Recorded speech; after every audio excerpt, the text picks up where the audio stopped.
Vous êtes sur Medi 1 et soyez les bienvenus dans ce nouveau numéro de Croissance Verte. Nous allons à Cap Skirring où jadis les populations étaient confrontées à un cruel manque d'eau potable. Aujourd'hui, l'eau coule dans la zone, un soulagement pour les résidents des villages environnants. Une situation rendue possible grâce aux efforts déployés par l'Office des forages ruraux, OFOR, en collaboration avec la municipalité et d'autres partenaires. Et pour avoir un éclairage sur cela, nous sommes avec Madame Ornella Tchankengom, doctorante hydrologue, ingénieure de conception des eaux et forêts. Vous êtes aussi activiste pour la justice climatique, volontaire à la Fondation des innovateurs de la nature. Merci d'avoir accepté notre invitation. Merci Alex de m'avoir associé à cette initiative. C'est un réel plaisir de vous recevoir sur le plateau de Croissance Verte. On se retrouve ici juste après notre reportage à Cap Skirring et Diembéring. Il est signé Jean-Paul Ndour et Bachir Boudian.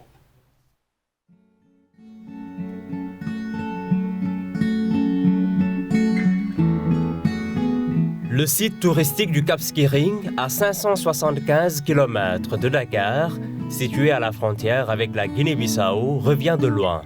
Sa végétation luxuriante semble en témoigner. C'est le 19 mars 2020 que les premiers robinets sont arrivés dans le village après près de 49 ans d'existence. Les occupants ne sont pas des autochtones, la majorité est arrivée juste après l'installation des hôtels.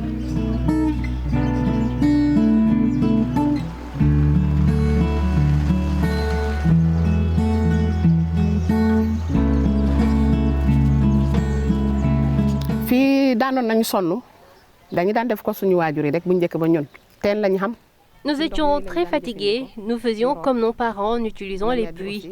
Le maire de la commune de Diembéring, Tombogey, s'est employé de toutes ses forces pour que nous ayons de l'eau potable.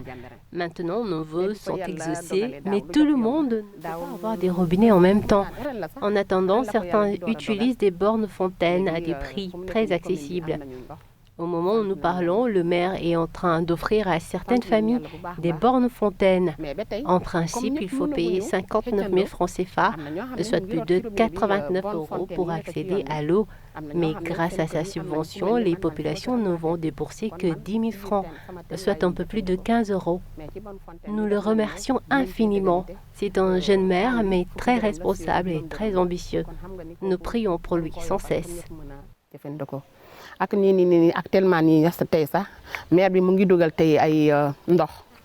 Cette cité est dans un point bas. Du coup, les eaux pluvieuses dictent leur loi durant l'hivernage. L'eau de pluie qui sort de chez moi va directement dans ce canal qui nous a été offert par le maire. Ce canal arrange toute la population du Cap Skirring parce que pratiquement toutes les eaux ruissellent arrivent ici et se déversent en mer. Quelques 16 000 habitants peuplent la localité selon les dernières statistiques, alors que toute la commune fait près de 25 000 habitants. Après la saison touristique, le village se retrouve avec près de 12 000 habitants. Une population soudée où presque tout le monde est parent. Les inondations sont récurrentes un peu partout au Sénégal, mais ici, nous nous débrouillons pas mal. Il y a un système d'évacuation des eaux pluviales très efficace. L'année dernière, c'était plus compliqué. Quelques maisons s'étaient affaissées, mais cette année, nous n'en avons pas à déplorer. Les femmes du Cap Skirring sont très braves. Elles se réveillent à 3 heures du matin pour aller chercher du poisson, pour ensuite aller vendre au marché, sans compter la culture dans les champs. Nous faisons appel à toutes les bonnes volontés. Depuis l'avènement du coronavirus, beaucoup de personnes ont perdu leur emploi.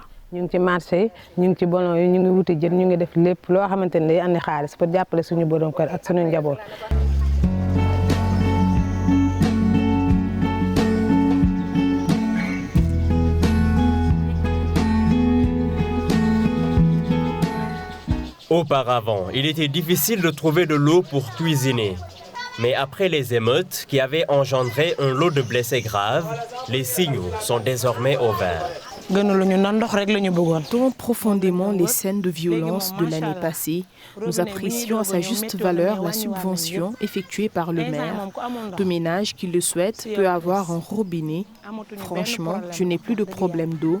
Je pense qu'il ne reste plus que les routes à rendre plus praticables.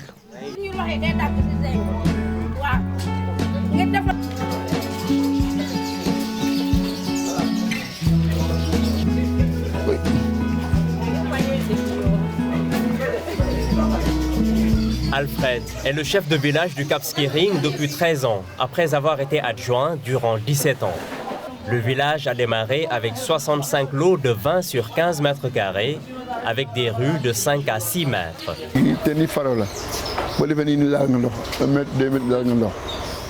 Quand vous allez à 50 mètres en bas, vous avez de l'eau à moins de 2 mètres. Ce n'est pas une eau que la population doit boire. Les toilettes aussi sont juste à côté. Il y a un problème de salubrité. Nous avons donc choisi la partie montagneuse du village pour y installer un puits de près de 16 mètres. L'eau de ce puits est potable. Ceux qui sont installés dans le point bas savent que c'était un espace de rivière. L'eau ne peut que suivre son cours normal. Ce sont des caniveaux qui vont nous arranger. Du quartier Mancagne à ici, il y a des problèmes d'eau. Presque toutes les eaux ruisselantes passent par ici. Si les gens construisent mal, c'est sûr qu'ils vont subir la furie des eaux de pluie. Le système d'évacuation doit également être renforcé. Ce conseiller municipal a accepté de nous accompagner sur le terrain pour nous expliquer son quotidien au chevet de ses administrés.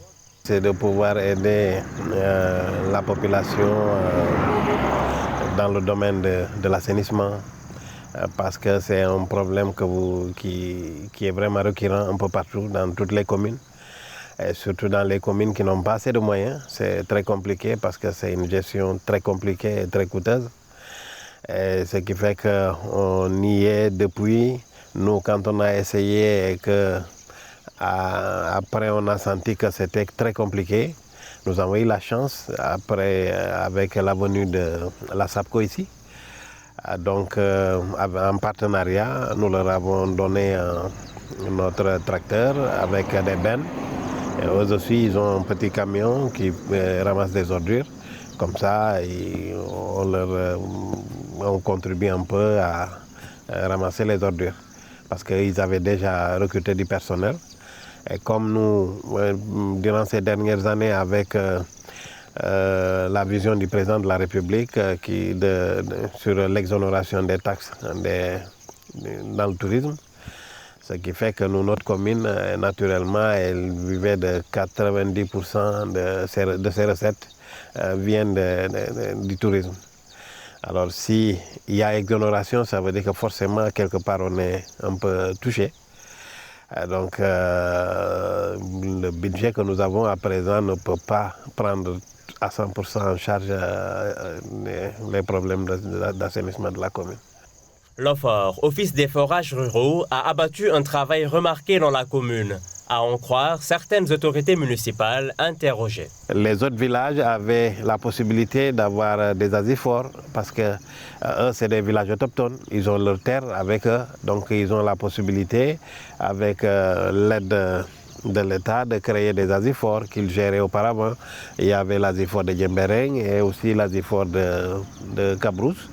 Les seuls villages qui avaient des soucis d'eau, c'était le Cap et Bokot. Après un certain temps, il y a un blanc, un français, qui est à côté, qui a alimenté le Cap, le Bokot en eau potable. Et un petit village à côté qui s'appelle Bouyoui, en eau potable.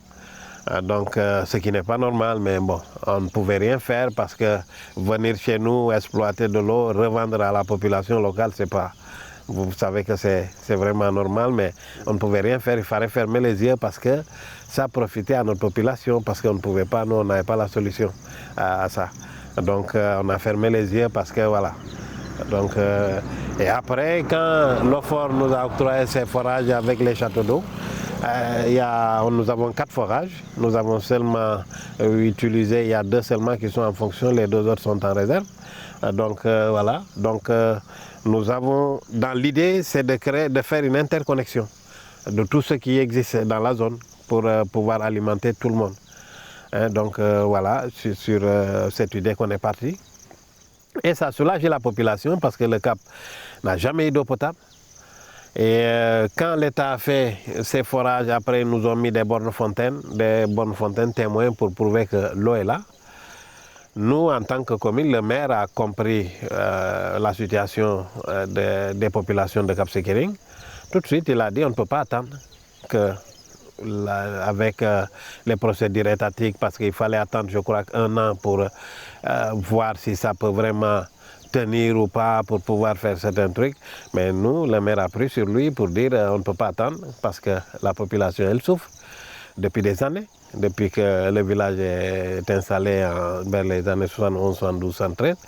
Donc nous avons mis sur fonds propres 70 millions pour densification. Un peu dans le village, rien que le village de Cap Skirring. Et après, on a encore fait un jet de 20 millions avec l'Aquarène pour des branchements sociaux que nous allons démarrer sous peu. Et récemment, il y a l'État qui nous a aussi appuyé avec 50 branchements qu'on est en train de voir la possibilité de les distribuer, donc voir nos sages, certains vieux qui sont là ou mamans, vraiment pour pouvoir leur permettre d'avoir de l'eau potable chez eux.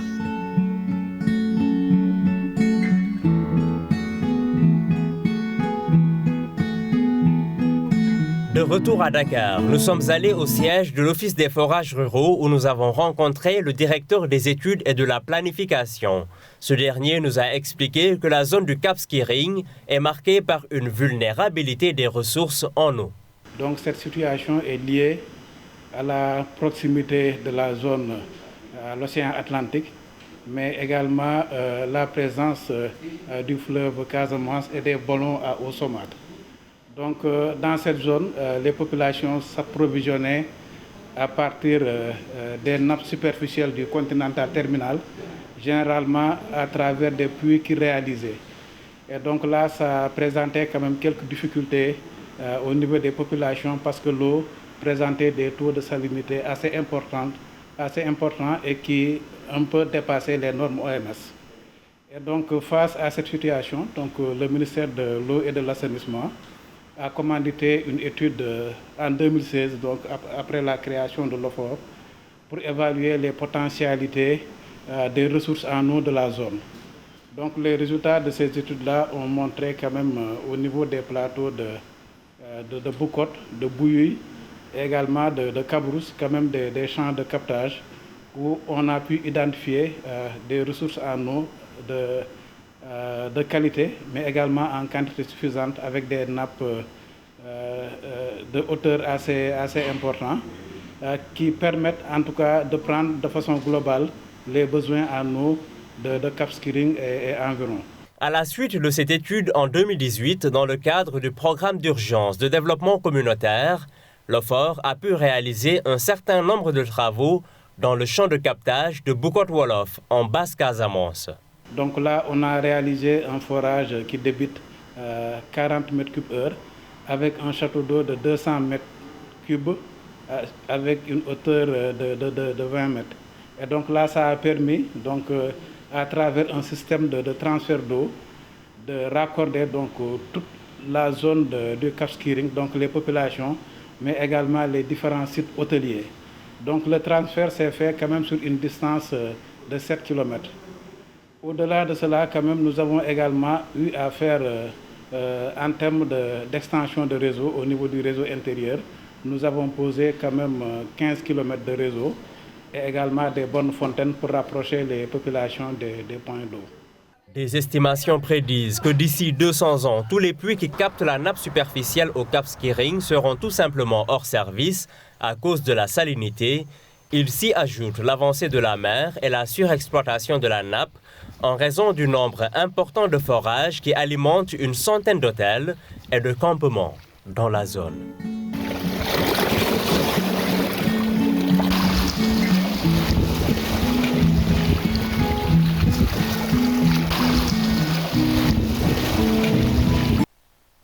De retour sur le plateau de Croissance Verte et nous sommes avec Ornella Tchankengom, doctorante hydrologue, ingénieure de conception des eaux et forêts, aussi activiste pour la justice climatique, volontaire à la Fondation des innovateurs de la nature.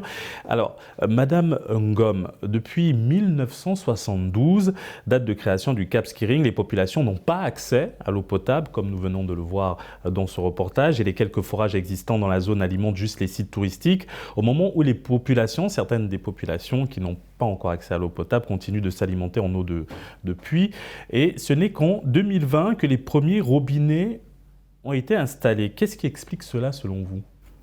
Je pense déjà qu'il faudrait commencer déjà par saluer la municipalité et Osfor qui ont fait un travail formidable parce qu'aujourd'hui, la population a accès à l'eau potable qui est un droit fondamental humain. Maintenant, quand on dit qu'est-ce qui explique le fait que depuis 1972, cette zone n'a pas accès à l'eau potable, il faut regarder sur deux aspects, c'est-à-dire l'aspect politique et l'aspect finance. Déjà, au niveau du Code de l'eau, il y a un plan de planification d'accès à l'eau potable des milieux ruraux. Maintenant, les lois sont là. Il y a une volonté politique qui est là. Mais maintenant, l'accès au financement peut parfois poser problème, surtout sur, à mon humble avis, sur le suivi. Bon, maintenant, aujourd'hui, ils ont accès à l'eau potable. Je pense que l'essentiel est atteint. Maintenant, le gouvernement, les municipalités dans la zone et aussi les jeunes, parce qu'un problème peut être transformé en opportunité. Les jeunes aussi de cette localité devraient innover sur les questions de sécurité de l'eau, d'accès à l'eau potable. Le village dispose aussi d'une nappe phréatique qui permet d'avoir accès à l'eau après avoir creusé juste quelques mètres. Nous parlons du village de Djimbering que nous venons de voir dans le reportage. Alors, qu'est-ce qui explique alors cette vulnérabilité des populations des ressources en eau ? Pour ma part, je dirais que c'est la répartition.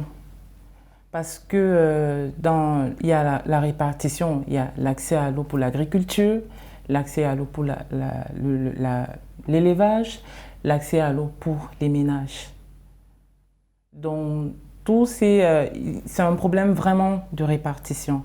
Et aussi, vous dites que la nappe, dans le reportage, nous avons vu que le chef du village disait tantôt que la nappe, la zone où il y a accès à l'eau n'est pas consommable. Il faut aller jusqu'en montagne pour que cette eau puisse être consommable. Donc, c'est-à-dire, je pense que c'est beaucoup plus un problème de répartition et aussi de traitement de l'eau. Finalement, ce manque d'eau de la deuxième station balnéaire du Sénégal, nous parlons de Cap Skirring, a été à l'origine de violents affrontements en mai 2020 entre population de la localité et forces de sécurité. L'objectif était de réclamer un accès à l'eau potable. Un peu plus d'un mois plus tard, la mairie de Djimbering a procédé à la construction de 11 km de tuyaux pour doter notamment Cap Skirring d'une eau potable suffisante. Les constructions ont une valeur d'au moins 68 millions de francs CFA. Que pensez-vous d'une telle initiative ? Comme je disais tantôt dans mon propos précédent, c'est à saluer parce que l'accès à l'eau potable est un droit humain fondamental. Donc, c'est-à-dire, aujourd'hui, la population a accès à l'eau, mais on ne doit pas s'arrêter. On doit continuer, les municipalités doivent continuer de travailler, la jeunesse doit continuer de travailler. Parce que l'un des grands conflits qui passe seulement cette zone de Cap Skirring, c'est un problème qui touche la plupart des pays africains. Le manque d'accès à l'eau potable peut créer des conflits même entre les riverains. Il peut y avoir des affrontements. Donc, il est important qu'aujourd'hui que nous luttons pour la sécurité de l'eau. Il faut aussi signaler que en 2022, l'Afrique et particulièrement le Sénégal va accueillir le Forum mondial de l'eau. Donc, je pense que ce sera aussi le moment pour l'Afrique, pour le Sénégal, de présenter ce problème-là. En collaboration aussi avec la commune de Djimbering et d'autres partenaires, Cap Skirring et les villages environnants se sont vus soulagés par l'Office des forages ruraux au Haut-Fort, qui a installé plusieurs forages dans la zone. Comment cela peut-il contribuer à l'amélioration de l'accès à l'eau potable ? À l'amélioration, je ne comprends pas votre question, c'est-à-dire tous ces forages, comment cela peut contribuer à l'amélioration de l'accès à l'eau potable? Déjà, ils te disent, il n'y a qu'en 2020 qu'ils ont vu pour la première fois à Cap Skirring l'eau couler dans un robinet. Aujourd'hui, ils ont accès à cette eau-là. Pour moi, en tant qu'activiste, en tant que doctorante hydrologue, pour moi, c'est déjà une très bonne chose parce qu'aujourd'hui, la population peut boire à sa soif. Et maintenant, ces forages, toujours dans le reportage, il disait qu'il n'y a que 2 forages qui sont opérationnels. Donc, ça ne peut pas contribuer à l'alimentation à l'eau de toute la population de Cap Skirring. Donc, c'est-à-dire qu'il y a encore des efforts à faire. Des estimations prédisent que d'ici 200 ans, tous les puits qui captent la nappe superficielle à Cap Skirring seront tout simplement hors service à cause de la salinité. Comment anticiper ce problème de la salinité des eaux afin de trouver une solution en fait? Déjà, la salinité des eaux, c'est un phénomène naturel. C'est quelque chose que nous ne pouvons pas empêcher parce que c'est naturel. Mais ce que nous pouvons faire, c'est l'économie de la quantité d'eau. Donc, on utilise juste la quantité d'eau dont on a réellement besoin. Et en tant qu'hydrologue, quelle solution préconisez-vous? Par exemple, comme solution, je dirais l'utilisation rationnelle des eaux douces. Il y a aussi l'irrigation. Là, on peut contrôler la quantité d'eau que nous utilisons, par exemple, pour nos cultures. Donc. Quel impact maintenant auront les effets du changement climatique sur l'approvisionnement en eau à Cap Skirring? Déjà, l'impact du changement climatique, il y a d'abord le naturel, il y a aussi l'action de l'homme. Quand on parle de changement climatique, c'est déjà d'abord un phénomène naturel. Il y a également l'action anthropique, c'est-à-dire l'action de l'homme. Maintenant, aujourd'hui, nous devons voir maintenant le changement climatique comme une opportunité, pas toujours comme un problème. Je pense qu'avec la COP 26 qui est en train de se passer actuellement, on demande à la population d'être résiliente, de s'adapter. Moi, j'insiste beaucoup plus sur la jeunesse. La jeunesse aujourd'hui devrait être innovatrice, c'est-à-dire devrait mener des initiatives vertes, des initiatives innovantes, orientées sur les solutions de sécurité de l'eau en Afrique et particulièrement au Sénégal. Il y a beaucoup de choses qui sont en train d'être faites déjà par des jeunes, mais je pense qu'il y a encore à faire. Madame Gomme, l'Office des forages ruraux a décidé de créer son propre laboratoire d'analyse dans le cadre de son plan stratégique de développement. Quel impact aura un tel laboratoire sur la qualité et la redistribution de l'eau dans le pays et particulièrement dans le monde rural? Mais on aura une suffisance. On peut espérer arriver à une suffisance d'accès à l'eau potable. Moi, je pense que c'est une très bonne chose qui devrait... Aujourd'hui, on parle de Cap Skirring, mais je suppose que ce n'est pas la seule localité qui souffre d'un problème d'accès à l'eau potable. Il y a plusieurs autres villages qui ne demandent que la Oxford aussi puisse faire un passage là-bas. Au fort. Alors, Cap Skirring connaît aussi un sérieux problème d'assainissement avec sa situation dans un point bas, nous l'avons vu dans le reportage, ce qui fait que les eaux pluviales leur causent d'énormes désagréments durant l'hivernage. Quelle solution aussi face à ce problème? Je pense qu'une bonne planification. Là, je pense que la municipalité a un grand rôle à jouer sur la planification. Merci Madame Gomme pour cet entretien. Nous vous remercions d'être venue sur le plateau de Midi 1. Non, c'est moi qui vous remercie déjà d'avoir donné le micro à ces jeunes, à cette localité, à cette communauté, de pouvoir s'exprimer. Donc aujourd'hui, le monde va voir qu'aujourd'hui, Cap Skirring a accès à l'eau potable. Et bien sûr, nous rappelons que vous êtes doctorante hydrologue, ingénieure de conception des eaux et forêts et activiste pour la justice climatique volontaire à la Fondation des innovateurs de la nature. Encore merci. Merci Alex. Et quant à nous, on se retrouve très vite pour un prochain numéro de Croissance Verte sur Midi 1. Merci.